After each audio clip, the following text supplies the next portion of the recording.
We've got multiple key injuries to discuss today on the Fantasy Points Daily Lineup. I'm Joe Dolan. This is Tuesday, November 15th, 2022.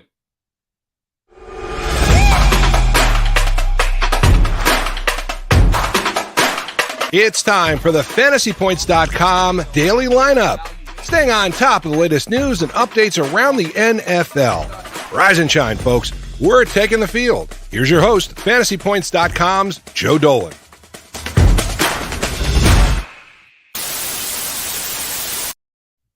Kyler Murray is our quarterback in today's lineup.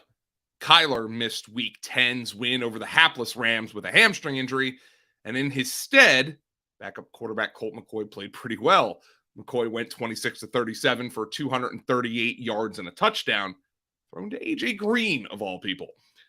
McCoy's adjusted yards per attempt of 6.97 on the game was actually the second best mark of any Cardinal quarterback this year, with Murray's Thursday night win over the Saints in Week 7, the only better game played, according to the catch-all metric. Now, given some of Murray's struggles this year, it was almost strange to see the Cardinals' offense operate with some efficiency. Murray's in the midst, by the way, by adjusted yards per attempt in the worst season of his career. Anyway, a report from Sunday morning from Ian Rappaport suggested Murray was, quote, moving gingerly. So it's entirely possible he's not going to be ready for Week 11. And even if he is, his lack of mobility could limit his fantasy production. We'll follow him throughout the week, but it's also worth noting that the Cardinals go on bye in Week 13. At running back, the consensus RB1 was back to doing RB1 things. Jonathan Taylor had been left for dead with just 22.1 fantasy points in weeks 5 through 9 combined because of a lingering ankle injury and with the offense heading in the wrong direction, with the raw Sam Ehlinger plugged in at quarterback for the reliable Matt Ryan in Indianapolis. Now, JT's fortunes changed in Week 10, with Taylor seemingly all the way back to 100% off the ankle injury, and with Ryan inserted back into the starting lineup after being benched for 2 weeks.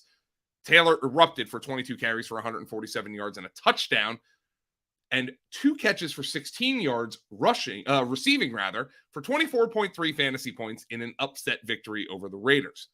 It was the first time he reached 100 scrimmage yards or the end zone since he posted 175 scrimmage yards and a touchdown in Week 1 against the Texans. Taylor also played a season-high 94% of the snaps in the first game since Nyheim Hines was traded to the Bills. Now, Taylor is suddenly back in the RB1 conversation after he appeared to be trending towards a lost third season with the Colts seemingly tanking. New coach Jeff Saturday apparently is having none of that.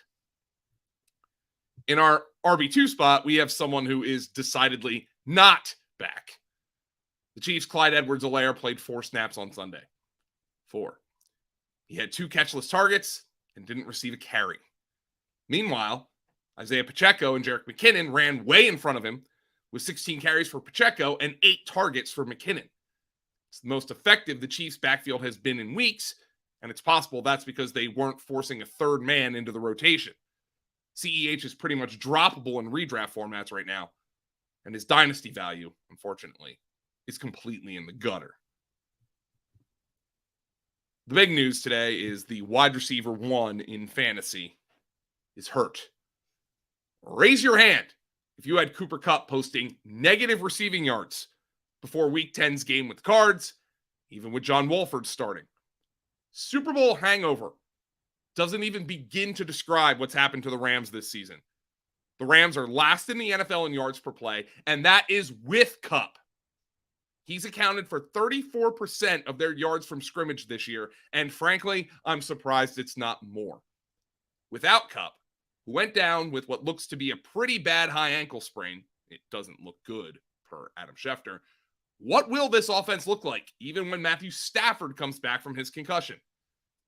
And from a fantasy perspective, what is the incentive for the Rams to rush Kupp back? Let's say he misses 3 weeks, and they're sitting at 4-8. And to be fair, I guess the Rams don't benefit from losing games because they don't have their 2023 first-round pick. It belongs to the Lions. We are getting to the time of year when injuries might not be a worst-case scenario, but teams that are dead in the water can choose to protect guys from themselves and get them ready for a healthy offseason. Even with the Rams sucking, Kupp was an elite fantasy option. And now it's realistic we don't see him again this year. In our second wide receiver spot, we have a scary situation for Juju Smith-Schuster. Juju looked to be knocked out following a hit to the head in the second quarter on Sunday. This is Juju's third concussion in 5 years and fourth overall, so it wouldn't surprise me at all for the Chiefs to take it slow with this one and hold him out for some time.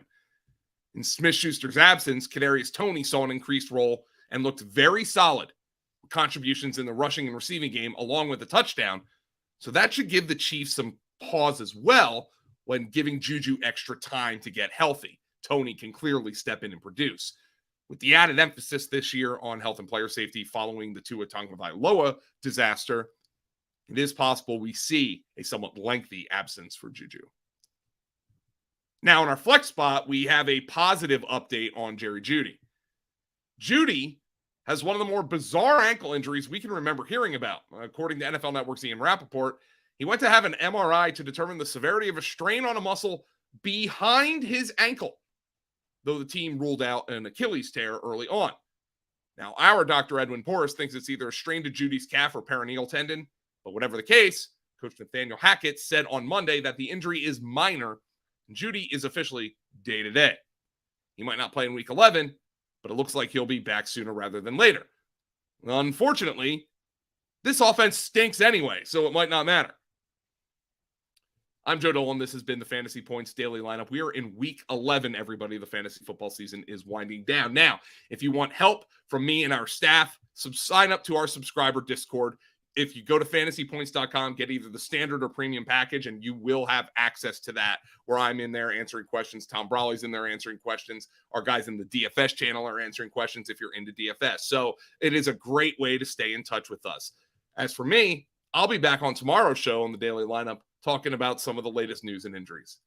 Have a good one, everybody.